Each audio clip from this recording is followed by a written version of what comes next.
So we'll move on now to Rona. So Rona is a radical feminist, a blogger, author, a spokesperson for the initiative Lasst Frauen Sprechen, which is Let Women Speak, but I think it's probably not exactly linked up with the UK one. But she's going to talk to us. So welcome, Rona. It's so lovely to see you. She's been very involved in organising the global protest rally against German self-ID law and is now going to tell us about that. So over to you, Rona. On November 1st, the German self-ID law Selbstbestimmungsgesetz will come into force, one of the most extreme self-ID legislations in Europe. We believe that if an influential country like Germany legalizes self-ID, it will have an impact on the whole of Europe. Our initiative, Lasst Frauen Sprechen, and the group L Squad Berlin, Frauen Sprechen, have organized a protest in Berlin on November 1st. Ina Wagner, founder of the initiative Lasst Frauen Sprechen, had the idea of mobilizing a worldwide protest and ask women and feminist groups around the world to take part in the protest and demonstrate in front of German embassies and consulates on November 1st at 12:05 local time. This goes back to the history of our group and our first protest in front of the Norwegian embassy in Berlin in 2022 in solidarity with Christina Ellingsen, who was persecuted by police for saying that men cannot be women, mothers, and lesbians. We wrote a letter to the ambassador of Norway and managed to get the embassy staff out and listen to us for 2 hours. Imagine that. Ina tried to mobilize for 2 months and only 3 women were interested in our international protest. She thought we will have only 5 women in 3 countries. The whole thing caught fire when I introduced Ina's idea in the international protest group that gathered for the spontaneous Paris protest against men winning Olympic gold medals for punching women. Royce and Michaud had organized this spontaneous protest. Now I'm talking about the protests in Berlin. Our slogan in Berlin is for science, democracy, women and children. It's 12:05, which means if we don't act now, women's rights are gone. We are using the analogy of the Ministry of Truth in George Orwell's dystopia 1984 because the self-ID law in Germany threatens with punishment to speak the truth and call a man a man.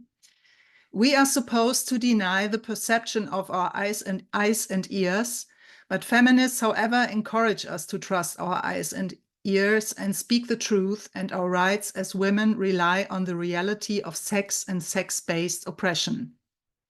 In Berlin, we will have well-known speakers focusing on feminism and science, including Helen Joyce and Bev Jackson. There will also be an open mic at the end, where I want to show you the video.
We launched this video campaign for the international protest at the beginning of September. The video was produced on Canva. I copied this approach from the group United Women for Women's Rights. They had launched a similar campaign to protest against the misogynistic policies of UN Women. This group is a cooperation of the Brazilian group Matria and the US group Wolf. Canva makes it very easy to translate a video and other campaign materials into different languages by providing women with a link to the document. It's a very low-level way to set up an international feminist campaign. The video has now been translated into 16 languages, including Japanese, Chinese, and Icelandic, also Bulgarian, with the help of many women and one man. It has been widely shared and discussed, including in Japan. We also received a Chinese translation from feminists in Taiwan. Imagine this. As many people shared the video independently on different platforms, we have no precise control over how often it was played. Almost from the beginning, we also had extremely experienced and professional support from women in the UK who have also been organizing the protests in London, Edinburgh, and Dublin since the beginning of September together with us. They have set up their own Twitter account for the protest, created an Eventbrite event, and are sharing daily information and a countdown. Again, we collaborated for the graphics via the tool Canva. They have brought in well-known British feminists and feminist journalists to share the protests on their platforms and have supported us with organization and translation at the international Zoom meetings. The London protests will be particularly large, and more than 100 women have registered to come. So thank you so much at this point. We also had several appearances at WDI Feminist Question Time UK and also in Australia. And I will be at a RADFEM conference in Milan next weekend to present the protest. We also organized 3 international Zoom meetings where we discussed the organization together and 2 Twitter spaces for informal exchanges between women. In addition, there is a constant organization via email and messages via social media. At the Zoom meeting, we also agreed on the hashtags to be used to share pictures, films, and posts about the protest. Our hashtags will be self-ID harms and women rise. The hashtags can be supplemented thematically as desired. For example, self-ID harms children or self-ID harms lesbians, or for example, women rise in Montreal. But it's important that the hashtags stay like they are and you just add a word because we want to get the hashtags trending on November 1st. So these are the countries who told us they will participate. By now it is England, Ireland, Scotland, Iceland, Denmark, Norway, France, Spain, Italy, Netherlands, Luxembourg, USA with 8 cities, Canada, Brazil, Australia, New Zealand, India, Taiwan, and Japan. In some of them, women just send letters to the ambassador, and others, they will do a protest in front of a German embassy or consulate.